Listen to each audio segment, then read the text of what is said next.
हमारा next topic है समांतर क्रम संयोजन। देखिए, जब कई संधारित्रों की धन प्लेटों को किसी एक बिंदु से एक साथ जोड़ दिया जाए और सभी संधारित्रों की ऋण प्लेटों को किसी अन्य बिंदु से एक साथ जोड़ दिया जाए तो इस प्रकार के संयोजन को समांतर क्रम संयोजन कहते हैं। चित्र में 3 संधारित्र हैं जिनकी धारिताएं हैं C1, C2 और C3। ये समांतर क्रम में जोड़े गए हैं और इस पूरे संयोजन को एक स्रोत से जोड़ा गया है जिसका विभवांतर V है।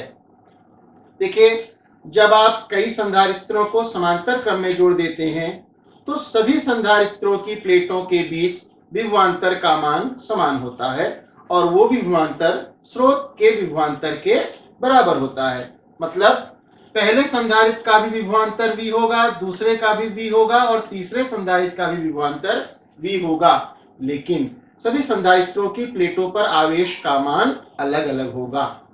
मान लिया स्रोत से निकलने वाला आवेश Q है, तो आप देख सकते हैं यहां पर यह आवेश Q 3 अलग अलग भागों में बढ़ जाएगा।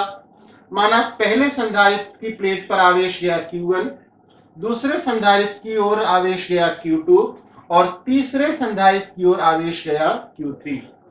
तो पहले संधारित्र का आवेश Q1 बराबर होगा C1V, दूसरे संधारित्र का आवेश होगा Q2 बराबर C2V और तीसरे संधारित्र का आवेश होगा Q3 बराबर C3V। चूंकि स्रोत के द्वारा दिया गया यही आवेश ही 3 अलग अलग हिस्सों में बट गया तो Q का मान Q1 plus Q2 plus Q3 के बराबर होना चाहिए। तो देखिए Q बराबर Q1 plus Q2 plus Q3। अब आप Q1 का, Q2 का और Q3 का मान रख दीजिए तो हमें मिलता है Q बराबर C1V plus C2V plus C3V। यहाँ पे V कॉमन ले लिया तो हमें मिला Q बराबर V ब्रैकेट में C1 plus C2 plus C3। ये हो गया समीकरण नंबर 1।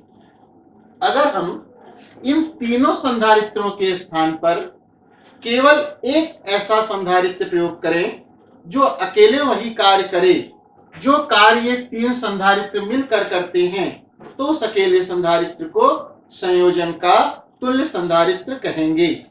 तो अगर तुल्य संधारित्र की धारिता C हो तो तुल्य संधारित्र का आवेश Q बराबर होगा V इंटू C, जहां C तुल्य संधारित्र की धारिता है। यह हुआ समीकरण नंबर 2। अब आप देख सकते हैं समीकरण 1 और समीकरण 2 का बायां पक्ष बराबर है, इसलिए दाहिना पक्ष भी बराबर होगा।